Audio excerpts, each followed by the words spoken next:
कहते हैं घुसपैठी कर रहे हैं, घुसपैठी जमीन ले रहे हैं, घुसपैठी बेटी ले रहे हैं। ये कोई प्रधानमंत्री को शोभा देता है इस प्रकार की?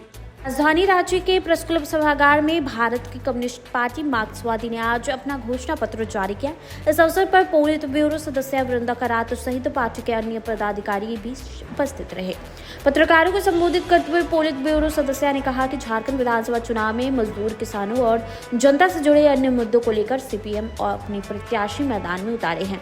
देश भर में गरीबी और असमानता के मुद्दों को लेकर वे जनता के बीच जा रहे हैं। वृंदा करात ने भारतीय जनता पार्टी पर हमला बोलते हुए कहा कि Bhajpa model code of conduct का खुलेआम उल्लंघन करते हुए आदिवासियों की बुनियादी मांगों को दरकिनार करते हुए जाति और संप्रदाय की राजनीति कर रही है एवं चुनावी फायदे के लिए केंद्रीय एजेंसियों का दुरुपयोग कर रही है। कहते हैं घुसपैठी कर रहे हैं, घुसपैठी जमीन ले रहे हैं, घुसपैठी बेटी ले रहे हैं। ये कोई प्रधानमंत्री को शोभा देता है इस प्रकार की झूठ और जहर? मैं कहती हूं अभी जो ब्रांड ऑफ पॉलिटिक्स झारखंड में है, एक तरफ झूठ, एक तरफ जहर। आदिवासियों की जमीन की बेदखली, आदिवासियों की गांवों में ऐसे प्रदूषण आज चल रहा है जो वो रह नहीं सकते हैं।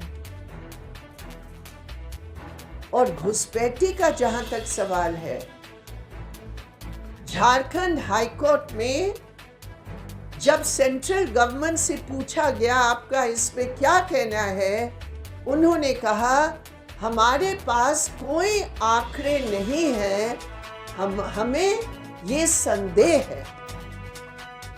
संदेह से आप यहाँ सारा कितने 16.5 years उनकी अपनी सरकार रही, कितने साल दिल्ली में उनकी सरकार चल रही है। अमित शाह होम मिनिस्टर हैं, उनको संदेह है, उनके पास आंकड़े नहीं है और यहाँ आकर नफरत फैलाने का काम कर रहे हैं। शर्म आनी चाहिए। इसलिए मैं कहती हूँ, खुलकर कहती हूँ, जिम्मेदारी के साथ बोलती हूँ, मोदी जी और अमित शाह जी उस टीम के कमांडर है जो झारखंड को बांटना चाहते हैं।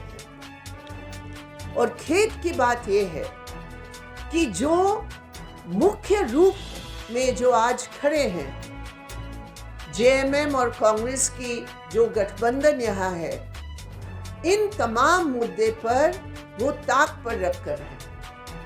हमने देखा जो घोषणा पत्र है इन लोगों का, उसमें कहीं भी ये ओपन कास्ट माइनिंग से, मिनरल माइनिंग से जो डीरेगुलेशन हुआ है, कोई रेगुलेशन नहीं है। हम माइनिंग के खिलाफ नहीं है, हम डीरेगुलेटेड माइनिंग के बिल्कुल खिलाफ है, जो बगैर आदिवासियों की सहमति से, बगैर 5वां शेड्यूल को लागू करके। तो यहाँ हेमंत सोरेन सरकार ने क्या किया? हेमंत सोरेन सरकार की वैकल्पिक नीति, उसकी संबंध में क्या है? उल्टा डिजिटलाइजेशन के नाम पर तमाम जमीन को कंप्यूटर पे डालकर, मैं ये कहती हूँ, ये डिजिटल लैंड ग्रैब का एक रूप है जो सेंट्रल गवर्नमेंट ने शुरू की और यहाँ ये सरकार भी उसको कर रही है। दूसरी पॉलिटिकल बात जो है, जब हम सब देख रहे हैं कि संविधान के ऊपर किस तरह हमला हो रहा है, तो जिस प्रदेश में जो मेन सेक्युलर दल है, उनकी जिम्मेदारी बनती है कि तमाम शक्तियों को एक करके वो लड़े। लेकिन यहाँ तो आपस की लड़ाई में, आपस के झगड़े में जो मुख्य राजनीतिक मुद्दा होना चाहिए, झारखंड बचाने के लिए डबल इंजन सरकार का जो मंशा है बीजेपी, उसको रोकने के लिए यहाँ हम उस प्रयास को नहीं देख रहे। इसलिए सीपीएम ने ये तय किया कि ये अनिवार्य है कि झारखंड की विकल्प नीति के रूप में हम अपने उम्मीदवार को इस बड़े राजनीतिक संघर्ष में मैदान पर उतारें। इस पूरे चुनाव प्रचार में हम झारखंड के जो मुख्य मुद्दे हैं उसको हम जनता के बीच लेकर जा रहे हैं। जो देश भर के जो हालात है, गरीबों की असमानता का मुद्दा है, मजदूर किसानों का मुद्दा है, वो तमाम मुद्दे लेकर हम झारखंड की जनता के बीच हम जा रहे हैं। ये लाल झंडा की शपथ है कि आने वाले दिनों में ये 13 तारीख के चुनाव, बाद में 20 तारीख के चुनाव में हम पूरी अपनी ताकत लगाकर झारखंड की जनता की उन आवाज़ों को उनकी समर्थन से विधानसभा में आवाज़ पहुंचाने के लिए हम लोग पूरे तौर पर प्रयास कर रहे हैं। यही 2 बातें आपसे मुझे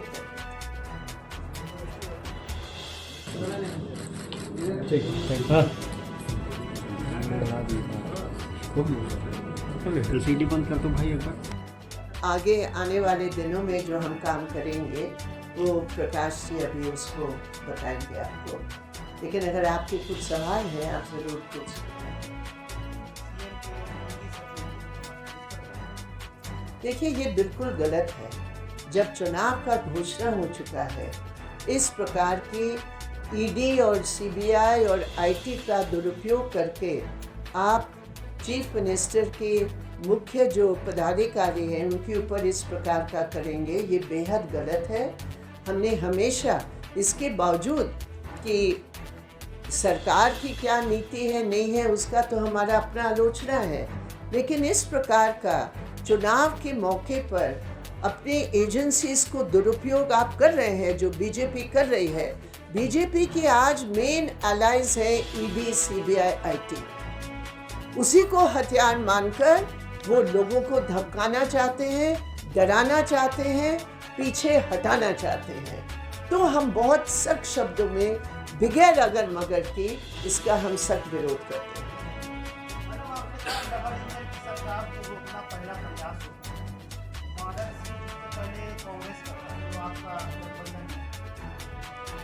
कांग्रेस की हो या किसी की भी हो, मांडर सीट में मुझे वैसे व्यक्तिगत रूप से नहीं टिप्पणी करनी चाहिए, लेकिन मैं ये कहूँगी कि कॉमरेड सुभाष मुंडा की जो हत्या हुई है वो यूं ही हत्या नहीं है। वहाँ पूरा जो भू माफिया है वहाँ उनके हाथों से उनकी हत्या हुई, और ये भी वहाँ के लोग बताते हैं कि जो मौजूदा वहाँ राजनीतिक परिस्थिति है, जो वहाँ के लीडर्स हैं, उनकी भी कहीं न कहीं उस भू माफिया के साथ उनका हाथ है। इसलिए चाहे कोई भी पार्टी का हो, जो भू माफिया के साथ देंगे, जो भ्रष्टाचार के साथ देंगे, सीपीएम उसका बिल्कुल विरोध करेगी। और इसलिए मांडर के लिए हमारे निश्चित रूप पर एक कर्तव्य बनता है कि वहाँ भ्रष्टाचार रोकने के लिए, वहाँ भू माफिया को रोकने के लिए, आप बताइए घुसपैठी की बात कर रहे हैं, यहाँ तो पूरा बेनामी जमीन आदिवासियों का छीना जा रहा है। तो उसको रोकने के लिए हम निश्चित रूप पर हम खड़े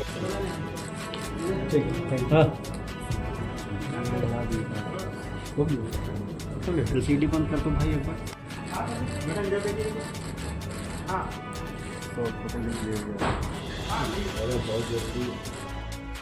चुनाव तो हमने बहुत देखे हैं, चुनाव प्रचार में भी बहुत अलग अलग जगह हम लोग जुटे हैं, लेकिन इस बार हमने देखा झारखंड का चुनाव क्या कहेंगे, ये झारखंड का चुनाव ऐसे लगता है ये दल बदलुओं का चुनाव में बदल चुका है।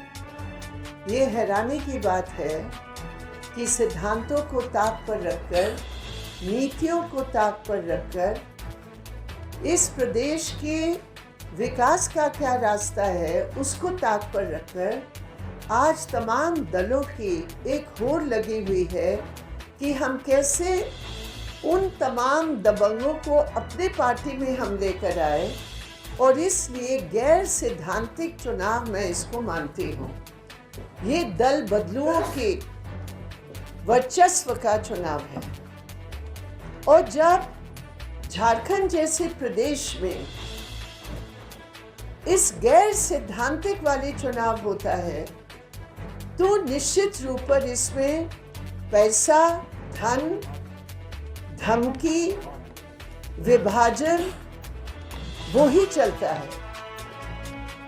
तो एक तरफ दल बदलुओं का बगैर सिद्धांत का चुनाव और दूसरी तरफ ऐसे लगता है कि हमारे देश की इलेक्शन कमीशन ने यह तय कर लिया है कि जो भारतीय जनता पार्टी के नेता हैं वो मॉडल कोड ऑफ कॉन्डक्ट से ऊपर हैं।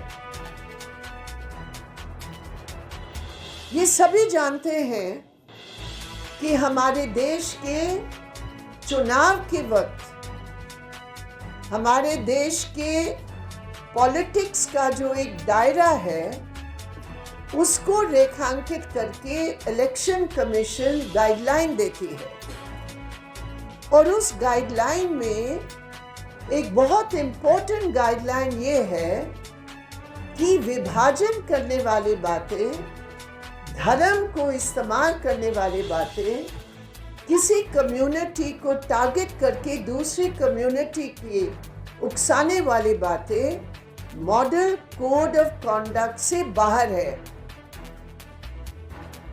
चुनाव प्रचार में इन तमाम ऐसे शब्दों पर पाबंदी है, लेकिन हमने देखा पिछले कई महीने से जैसे जैसे चुनाव नजदीक आ रहा है वैसे वैसे भारतीय जनता पार्टी के तमाम नेता, चाहे वो यहाँ प्रभारी के रूप में आए या इस वक्त प्रधानमंत्री ने खुद उसका कमांड संभाला है और प्रधानमंत्री खुद ही कमांड संभालकर उस टीम के कमांडर के रूप में वो लीड कर रहे हैं मॉडल कोड ऑफ कॉन्डक्ट के ऊपर हमला। और उनकी टीम में अमित शाह जी, हेमंत बिस्वा शर्मा जी और बाकी जितने यहाँ बीजेपी की लीडर्स हैं, उन सभी का एकमात्र लक्ष्य है कि आदिवासियों की जो बुनियादी मांग है, बुनियादी मुद्दे हैं, बुनियादी अधिकार है, उससे अपनी जिम्मेदारी को छिपाकर वो सांप्रदायिक खुलेआम प्रचार कर रहे हैं।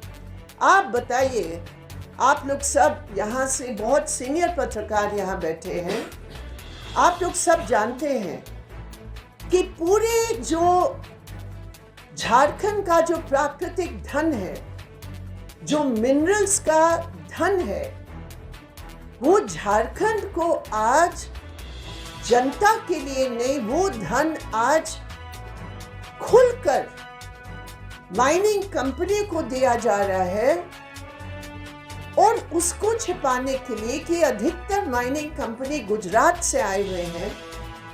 पूरा राजमहल प्रकल्प में हम खुद ही वहां जाकर हमने स्टडी किया है।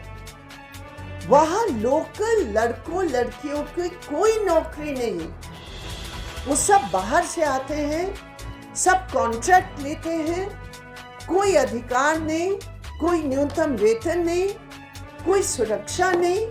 ओपन कास्ट माइनों में गुजरात की कॉन्ट्रैक्टर को देकर, कंपनियों को देकर आदिवासियों को बेदखल किया जा रहा है।